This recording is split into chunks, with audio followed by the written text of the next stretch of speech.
अस्सलाम वालेकुम दोस्तों, लर्न एंड अर्न के यूट्यूब चैनल पे खुशामदीद। हम अपने सी प्लस प्लस के कोर्स को आगे लेके बढ़ते हैं और आज हम जिस टॉपिक को डिस्कस करेंगे वो हमारा होगा कॉपी कंस्ट्रक्टर। किस तरह हम कॉपी कंस्ट्रक्टर क्या होता है और किस तरह हम उसको यूज़ करते हैं ये हम देखेंगे। लेकिन उससे पहले हम एक न्यू फाइल क्रिएट कर लेते हैं अपनी क्लास के नाम से, नंबर के हिसाब से। तो मैं यहाँ पे क्लास CPP क्रिएट कर लेता हूँ और इसके अंदर मैं स्टार्टर लगा लेता हूँ। तो अब हम देखेंगे कॉपी कंस्ट्रक्टर को हम किस तरह यूज़ करते हैं और कॉपी कंस्ट्रक्टर का क्या रोल होता है। तो अपनी ये क्लास शुरू करने से पहले हम एक बार पिछली क्लास का रिव्यू कर लेते हैं। हमने पिछली वीडियोस में क्या-क्या देखा था। हमने पिछली वीडियो में देखा था कि हमारा जो होता है, किस तरह हम अपने उसको एक जो इनिशियलाइज़ कर सकते हैं ऑब्जेक्ट को रन टाइम पे डायनामिकली। तो हमने ये देखा था, उसके लिए हमने क्या किया था, हमने एक कैलकुलेटर क्रिएट किया था जिस कैलकुलेटर में हम अपने इंटरेस्ट रेट को फाइंड कर सकते थे कि हमारी इतने साल बाद कितना अमाउंट हो जाएगी, इतने साल बाद इंटरेस्ट के साथ कितनी अमाउंट हो जाएगी, ये हमने फाइंड किया था। तो उसमें आपने देखा था कि हमने एक कंस्ट्रक्टर क्रिएट किया था, ये वाला। काफ़ी बच्चों का सवाल है कि इस कंस्ट्रक्टर का क्या रोल है, ये कंस्ट्रक्टर हमने क्यों क्रिएट किया है, इसका क्या फ़ायदा, हम इस कंस्ट्रक्टर के बगैर नहीं कर सकते। तो उनके लिए मैं इसको कमेंट आउट करता हूँ और इसको सेव करूँगा। सेव करता हूँ, इसको रन करता हूँ।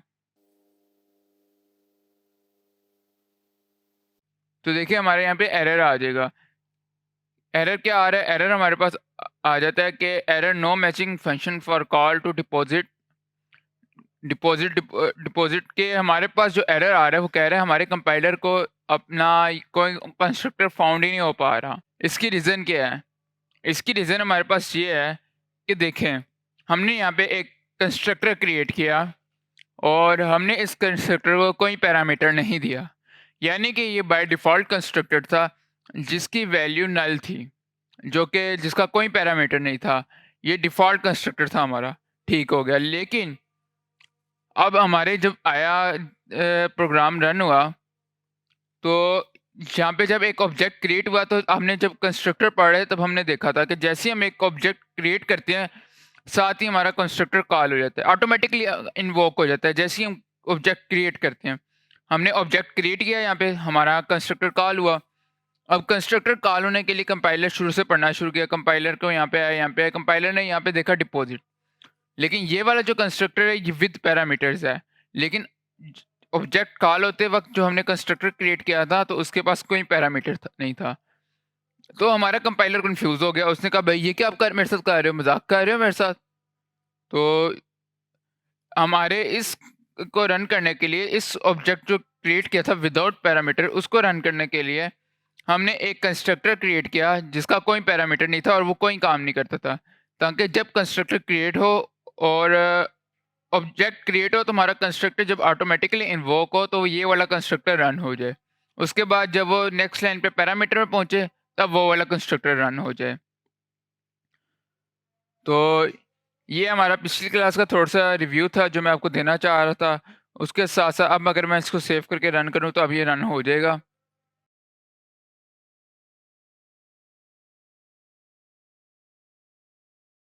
तो देखिए अब ये रन हो गया है। तो फिलहाल इसको बंद करते हैं। तो हम वापस अपने आज के टॉपिक की तरफ आते हैं और हम देख रहे थे कॉपी कंस्ट्रक्टर क्या होता है। तो बेसिकली जो हमारा कॉपी कंस्ट्रक्टर होता है, वो एक ऐसा कंस्ट्रक्टर होता है जिसको हम यूज़ करते हैं अपने जो एक ऑब्जेक्ट की कॉपी क्रिएट करने के लिए।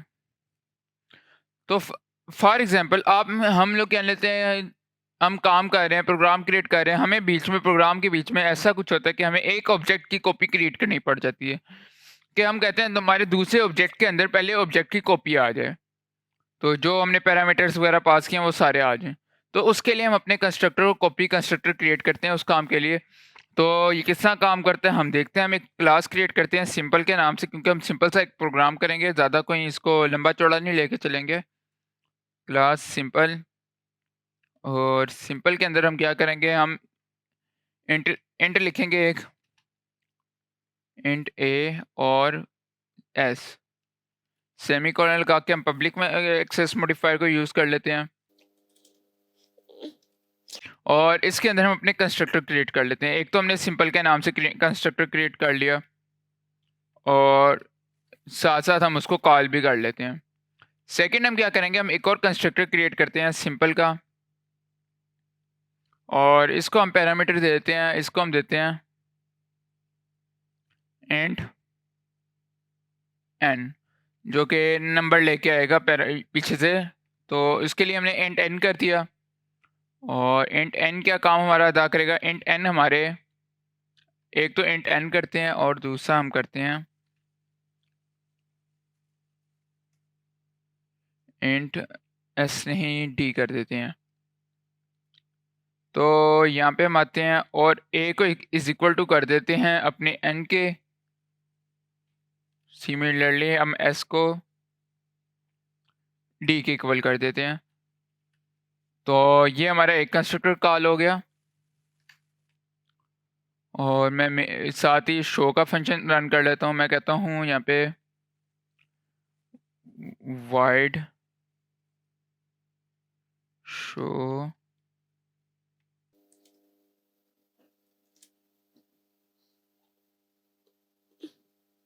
number 1 is equal to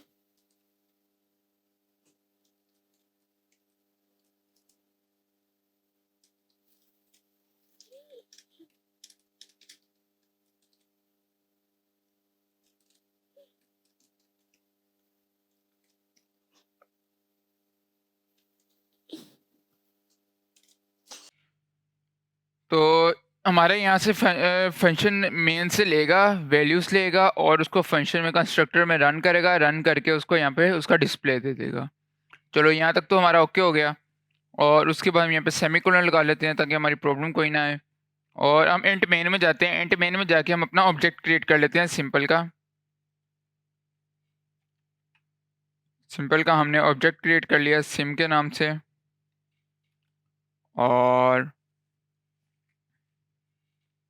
उसको हम अब करते हैं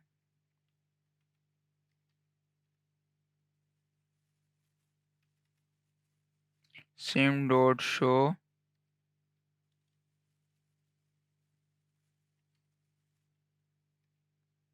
अब इसको सेव करके रन करते हैं। देखिए जैसे ही मैं इसको सेव करके रन करूंगा ना, तो मेरे पास कोई वैल्यू भी नहीं आएगी, क्योंकि अभी तक मैंने कोई वैल्यू उसको वाला कंस्ट्रक्टर लिए पैरामीटर लिए नहीं। अभी मेरे पास वो जो हमारा कंस्ट्रक्टर रन होगा जो कोई काम नहीं कर रहा।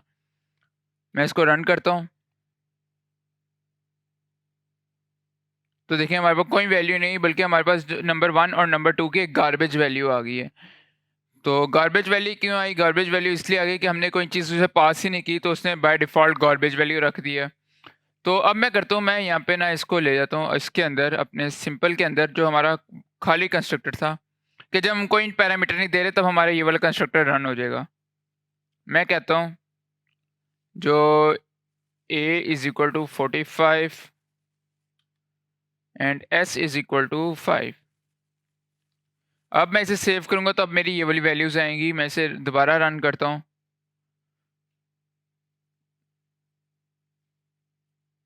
तो नंबर 1 हमारा 45 आ गया, और जो हमारा नंबर 2 है वो हमारा आ गया 5। सिमिलरली अगर मैं चाहता हूँ कि मैं एक और ऑब्जेक्ट क्रिएट करता हूँ, और उस ऑब्जेक्ट का मैं सिंपल की बजाय मैं उसको एक देता हूँ नाम sim2। और sim2 क्या काम करता है, sim2 का काम होता है कि वो 2 पैरामीटर्स के साथ काम करेगा। मैं यहाँ पे sim2 डॉट शो कर लेता हूँ। तो उससे पहले मैं करूँगा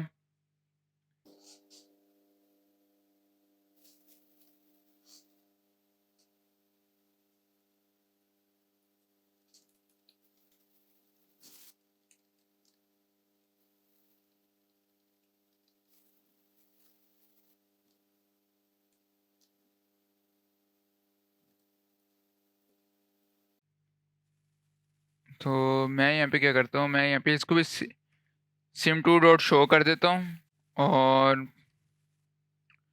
साथ ही साथ मैं सेमीकोलन लगा लेता हूँ, और मैं sim2 को पैरामीटर्स देता हूँ। मैं इसको जो पैरामीटर्स देता हूँ वो मैं 2 इंटीजर्स के देता हूँ। एक मैं इसको देता हूँ 4, और एक मैं इसको देता हूँ 9। अब मैं इसको सेव करके रन करूँगा तो आप देखेंगे हमारे पास यहाँ पे, मैं इसको एंडल 2 दफ़ा दे देता हूँ ताकि स्पेस बन जाए। अब मैं इसको अगर रन करूं तो अब आप देखिएगा कि मेरी दोनों में डिफरेंट वैल्यू आ रही है। एक में नंबर 1 45 और 5 आ रहा है, जो ये वाला मेरा विदाउट पैरामीटर्स जो रन हो रहा है, और जो विद पैरामीटर्स रन हो रहा है उसमें 4 एंड 9 आ रहा है। तो अब मैं चाहता हूँ मैं इस वाले पैरामीटर की एक कॉपी क्रिएट करना चाहता हूँ। इसकी कॉपी मैं किस तरह क्रिएट करूँगा, मैं सिम3 एक क्रिएट करना चाह रहा हूँ। तो मैं यहाँ पे जाता हूँ, मैं कहता हूँ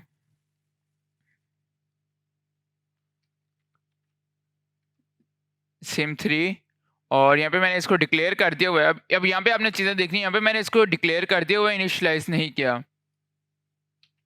और मैं यहाँ पे जाता हूँ, मैं यहाँ पे लिखता हूँ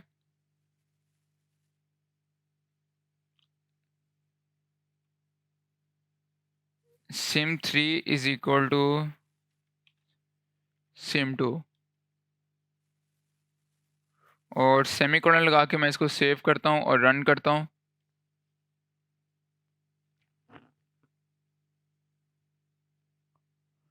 तो देखें जो मेरे यहाँ पे सिम3 डॉट डिस्प्ले भी करता हूँ यहाँ पे मैं।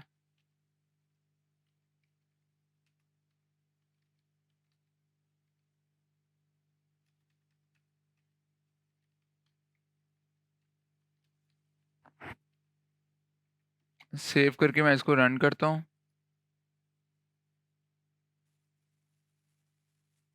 तो देखिए मेरे जो है इसमें सिम3 के अंदर सिम2 की वैल्यू आ गई। एक तो ये मेथड है कि आपने किया, इसमें हमने क्या किया, इसमें हमने, मैं यहाँ पे ना एक काम करता हूँ, मैं कॉपी कंस्ट्रक्टर कैसे क्रिएट करते हैं अभी इसको नहीं देखते हम इसको, अभी हम दूसरा देखते हैं। अभी हम ऊपर जाते हैं और मैं यहाँ पे कॉपी कंस्ट्रक्टर क्रिएट करता हूँ जिसको हम बाय डिफ़ॉल्ट रन करेंगे। मैं लिखता हूँ सिंपल, और सिंपल लिखने के बाद यहाँ पे मैं लिखूँगा simple at the rate of B, और यहाँ पे मैं लिखता हूँ a इज इक्वल टू जो हमारा आ गया b डॉट a सेमीकोलन, और हमारा जो है s है वो इज इक्वल टू आ जाएगा b डॉट एस के। सेमीकोलन लगाया, इसको मैं सेव कर लेता हूँ। ये हमारा, आप देख रहे हैं ये हमारा कॉपी इंस्ट्रक्टर है, हम कंस्ट्रक्टर, इससे हम अपने इस कॉपी इंस्ट्रक्टर को यूज़ कर सकते हैं। अब मैं इसको कोई वैल्यू नहीं दे रहा। अब मैं इसमें क्या करूँगा, मैं यहाँ पे इसको एक और कंस्ट्रक्टर क्रिएट कर लेता हूँ। मैं यहाँ पे लिखता हूँ सिंपल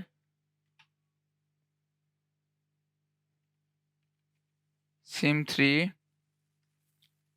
इज इक्वल टू, और यहाँ पे भी मैं सिंपल लिख रहा था, मैंने यहाँ पे स्पेलिंग मिस्टेक है, तो इसको मैं या तो ऐसे कर दूंगा सिम3 इज इक्वल टू आगे अपना जो एक्सप्लिक्ट कॉल कर दूंगा, या फिर मैं इम्प्लिक्ट कॉल कर दूंगा। इम्प्लिक्ट कॉल के लिए मैं यहाँ पे इसको जो हमारा जिस ऑब्जेक्ट के कॉपी इसको क्रिएट करना चाह रहे हैं उस ऑब्जेक्ट का नाम इसको पैरामीटर्स में दे देंगे। लाइक मैं कॉपी करना चाह रहा हूँ अपने सिम2 को, तो यहाँ पे मैं इसको सिम2 के क्या लेते हैं ऑब्जेक्ट पैरामीटर में दे दूंगा, मैं लिखूंगा सिम2। तो यहाँ पे मैं सिम3 को रिमूव कर देता हूँ यहाँ से अपना,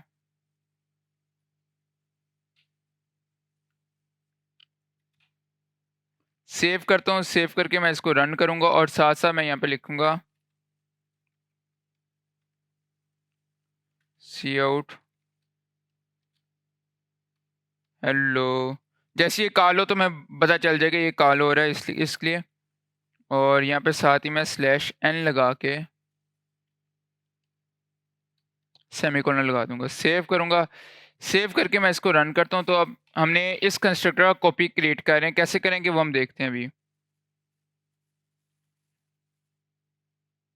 कोड हमारा कौन सी लाइन पे एरर आ रहा है, सेमीकोलन लगा, और इसको सेव करके हम दोबारा रन कर लेते हैं।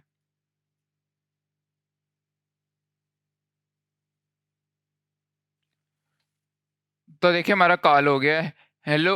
अभी हमने इसको डिस्प्ले नहीं किया इसलिए हमें शो नहीं हो रहा, लेकिन हमारा ये जो कंस्ट्रक्टर है यहाँ पे जो हमने हेलो लिखा था ये कॉल हो गया। अब अगर हम इसको डिस्प्ले भी कर लें तो मैं यहाँ पे करता हूँ, तो हमारे पास इसकी वैल्यूज़ भी आ जाएंगी, सिम2 वाली सेम वैल्यूज़ आएंगी। अब मैं अगर इसको रन करता हूँ तो देखें हेलो और उसके बाद नंबर 1 और सिम2 और सिम3 सेम हो गया। अब इसने क्या किया, कॉपी कंस्ट्रक्टर ने हमारा रोल क्या अदा किया, हम ऊपर जाके देखते हैं। इसने जो हमारे ऑब्जेक्ट जो सिम2 का ऑब्जेक्ट था उसकी ए में जो वैल्यू थी उसको इसके सिम3 के ए में रख दिया, और जो सिम2 के एस में वैल्यू थी उसको सिम जो 3 के एस में सेव कर दिया और साथ हेलो कर दिया। अब एक तो मेथड हमारे पास ये हो गया जिससे हमें बचा हमारा कॉपी कंस्ट्रक्टर कॉल हो जाता है इस तरीके से। और दूसरा तरीका, अगर मैं यहाँ पे सिम4 क्रिएट करता हूँ। अच्छा, आपको एक और बात बताऊँ, जब आप अपना कॉपी कंस्ट्रक्टर नहीं भी क्रिएट करते ना, कि अगर मैं इसको यहाँ से रिमूव भी कर दूँ, मैं अपना कॉपी कंस्ट्रक्टर क्रिएट नहीं करता, ऊपर कॉल नहीं करता, उसको डिफाइन नहीं करता, तो वो ऑटोमेटिकली मेरे इस ऑब्जेक्ट का कंस्ट्रक्टर कॉल कर देगा। अगर आप देखना चाह रहे हैं तो मैं आपको ये भी दिखा देता हूँ। मैं यहाँ से सिम4 को ठीक है रहने देता हूँ, सेव करता हूँ। सेव करके मैं इसको रन करूँगा तो आप देखें ऑटोमेटिकली वो उसको कॉल कर देगा। देखें ऑटोमेटिकली, अगर आप कोई कॉपी कंस्ट्रक्टर नहीं क्रिएट कर रहे तो कंपाइलर ऑटोमेटिकली उसको S2 का जो कंस्ट्रक्टर है उसको कॉपी करके वो उसको भेज देगा, वो उसको रन कर देगा। तो ये बात आपने याद रखनी है। और उसके साथ साथ हम यहाँ पे सिम4 क्रिएट किया मैंने, और मैं कहता हूँ सिम4 इज इक्वल टू सिम2। तो अब आपके ख्याल से ये वाला रन होगा कि नहीं, इससे हमारा कॉपी कंस्ट्रक्टर रन हो सकता है कि नहीं हो सकता। मैं इसको एक बार कमेंट इसका ख़त्म कर दूं। अब आपके ख्याल से ये रन होगा कि नहीं होगा, ये जो सिम4 है। तो हम चेक कर लेते हैं इसको। तो आई होप के देखें ये हमारा रन नहीं हुआ। सिम4 जो है ना वो हमारा इन्वोक नहीं हो रहा, उसमें जो हमारा कंस्ट्रक्टर है वो हमारा कॉल नहीं हो रहा। ये तो हमारा ये 3 आ रहे हैं ना, बल्कि हमने यहाँ पे इसको शो ही नहीं करवाया। तो मैं यहाँ से सिम4 डॉट शो करवाता हूँ, फिर हम देखते हैं। रन करता हूँ इसको, तो देखिए हमारे यहाँ पे कंस्ट्रक्टर कॉल नहीं हो रहा और इससे सिंपल हमें उसकी वैल्यू देती है। अब यहाँ पे क्या होता है, जब भी हम अपने ऊपर अपने ऑब्जेक्ट को ऊपर डिफाइन करते हैं, ऊपर डिफाइन करने के बाद नीचे हम यहाँ पे सब असाइनमेंट ऑपरेटर को यूज़ करके हम इसको सिम2 को सिम4 के इक्वल कर रहे हैं। तो जो सिम2 का आंसर होगा वो हमारे सिम4 के अंदर आ जाएगा, और जब हम सिम4 डॉट शो करेंगे तो हमें सिम2 का आंसर जो कि हमने सिम4 के इंटीजर के अंदर सेव किया था वो हमारे सामने शो हो जाएगा। इसमें हमारे पास कंस्ट्रक्टर कॉपी कंस्ट्रक्टर नहीं क्रिएट होगा। लेकिन जब हम ऐसे करेंगे, उसको डिफाइन ही साथ करेंगे कि आपने जब कॉपी कंस्ट्रक्टर कॉल करना चाह रहे हैं तब आपने साथ उसको डिफाइन भी उसी टाइम करना है, उसको डिक्लेयर भी उसी टाइम करना है। अगर आप पहले डिक्लेयर कर देंगे फिर वो कॉल नहीं होगा। तो ये हमारा कॉपी कंस्ट्रक्टर था। मैं उम्मीद करता हूँ आपको कॉपी कंस्ट्रक्टर समझ आई होगी। तो आज के लिए इतना ही, मिलते हैं अगली वीडियो में, तब तक के लिए खुदा हाफिज़।